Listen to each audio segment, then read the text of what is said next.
भाऊ एक होता है, एक होता है ना, एक होता है।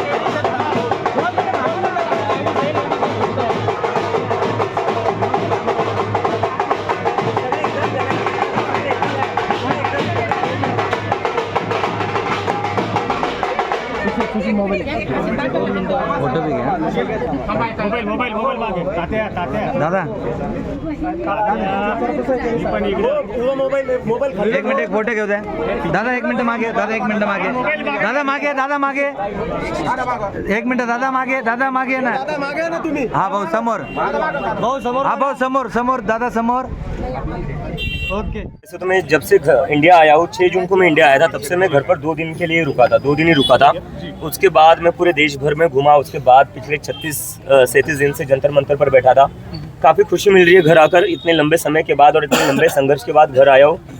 आज घर पर आराम से सो पाऊंगा, अपनी माँ के हाथ का बना हुआ खाना खा पाऊंगा फाइनली. सो उसकी बहुत खुशी है और एक उम्मीद करता हूँ अगर मीडिया मुझे ज़्यादा परेशान ना करे अगले 1-2 दिन, तो जो मेरी नॉर्मल लाइफ थी पहले, वैसे थोड़े दिन के लिए मैं नॉर्मल लाइफ जी पाऊँ. आज जो सरकार पार्लियामेंट में पार्लियामेंट में पेपर लीक का बिल पास हुआ है, उसके ऊपर आप क्या कहेंगे?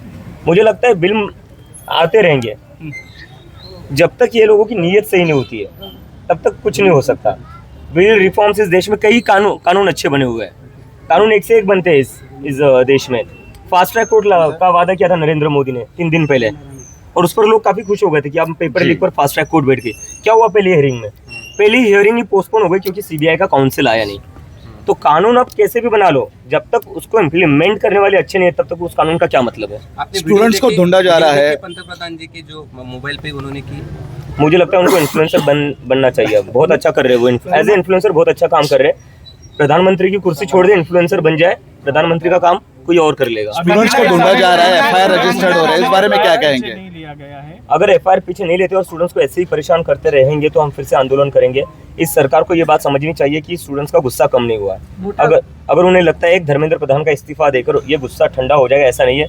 गुस्सा बहुत ज्यादा है लोगों में और जरूरत पड़ी तो ये आंदोलन फिर होगा और जो पिछला हुआ उससे भी बड़ा आंदोलन होगा.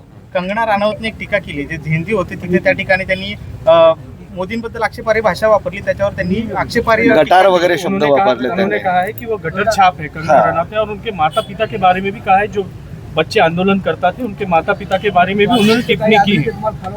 कंगना रनावत आखिरी बार पार्लियामेंट में कब दिखी थी? सीरियस पॉलिटिशियंस के कोई रिएक्शन होंगे तो मुझे वो बता दीजिए. पार्ट टाइम पॉलिटिशियंस के ऊपर मैं कमेंट नहीं करूंगा. सर, अभी धीरे धीरे जो है वीडियो सामने आ रहे हैं. मार्क जिस तरीके से पैलेट गन का वीडियो सामने आया, बिहार में भी जो है AK-47 हाथ में दिखाई दी है, तो उसके ऊपर आप क्या कहेंगे? मतलब एक जमाना हुआ करता था AK-47 यूज की जाती थी टेररिस्ट के अगेंस्ट. AK-47 जो इस देश में आर्मी यूज करती थी, पुलिस यूज करती थी, वो टेररिस्ट के अगेंस्ट यूज करती थी, लोकल गुंडों के खिलाफ भी नहीं यूज करती थी. ये सरकार स्टूडेंट्स के अगेंस्ट AK-47 यूज कर रही है. तो ये अपने ही देश के युवाओं को आतंकवादियों जैसा ट्रीट कर रही है सरकार. ये बहुत शर्म की बात है. अगर ये सरकार अभी भी नहीं सुधरती है तो चुनाव आ रहे, इस देश का स्टूडेंट इस सरकार को सुधार देगा. और एक चीज़ में ना भूले, एक स्टूडेंट पर लाठी पड़ी तो स्टूडेंट के घर में 4 वोट है. नरेंद्र मोदी बस वोट की भाषा समझते हैं, अमित शाह बस वोट की भाषा समझते हैं. तो उनकी वोट की भाषा से मैं समझाना चाहता हूँ, एक स्टूडेंट पर पेलेट गन चलेगी, एक स्टूडेंट पर लाठी चलेगी तो उसके घर में 4 वोट है, वो आपके कम हो जाएंगे. वक्त है, अभी भी सुधर जाओ, वरना चुनावों में स्टूडेंट सुधार देंगे आप लोगों को. ठीक है, थँक्यू. तुम्ही उद्या बोलणार आमच्याशी.